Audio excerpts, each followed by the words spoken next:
આખું કાઢી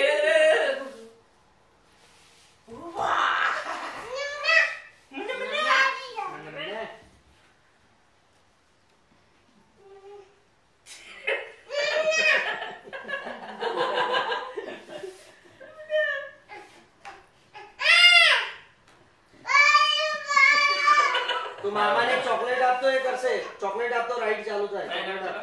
આવું કરો યાર બાકી કર અહીંયા બેસ આવ્યા આય